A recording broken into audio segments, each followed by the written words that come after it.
അപ്പം കൂവനൂറ് എന്നാ പൊടിയല്ലാതെ ഇങ്ങനെ കട്ടകട്ടയായിട്ടിരിക്കുന്നതെന്ന് ചോദിച്ചായിരുന്നേ കുറേ പേര് നമ്മൾ കൂവ കൊണ്ടുപോയപ്പം.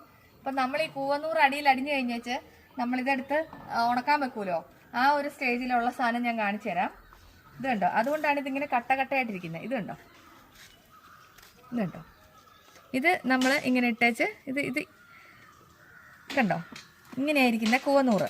അപ്പം ഇത് ഇങ്ങനെ ഇരിക്കുന്നതുകൊണ്ടാണ് ഇത് ഉണങ്ങി വരുമ്പം നമുക്ക് കട്ടകട്ടയായിട്ട് കിട്ടുന്നത്. കണ്ടോ, ഇത് കണ്ടോ, ഇതിൻ്റെ വെള്ളം വറ്റി ഇനി ഉണങ്ങി വന്നു കഴിയുമ്പം നല്ല കട്ടയായിട്ടിരിക്കും. അപ്പം കുറേ പേര് ചോദിച്ചു തന്നെ കൂവപ്പൊടി പൊടിയായിട്ടല്ലല്ലോ കട്ടയായിട്ടാണല്ലോ ഇരിക്കുന്നത്. നമുക്ക് മിക്സിക്കകത്ത് ഒന്നിട്ട് മതി.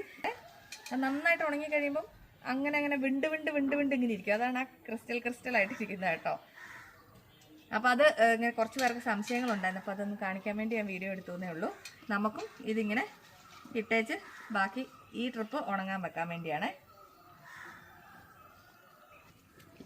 ഇതിപ്പോൾ ഇങ്ങനെ പൊടിച്ചിടണമെന്നില്ല, വെറുതെ ഇങ്ങനെ വെച്ചാലും ഇത് ഉണങ്ങിക്കഴിയുമ്പോൾ ഇതിങ്ങനെ വിണ്ട് ക്രിസ്റ്റൽ പോലെ ആവും കേട്ടോ. അപ്പോൾ ദേ നമ്മുടെ അടിപൊളി കൂവപ്പൊടി കണ്ടോ സെറ്റ് ആയിക്കൊണ്ടിരിക്കുന്നു.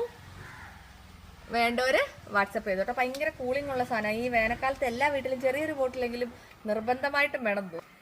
അപ്പം ഇതാണ് ഒറിജിനൽ ആരോ റൂട്ട് പൗഡർ. വേണ്ടവർ വാട്സപ്പ് ചെയ്തു കേട്ടോ.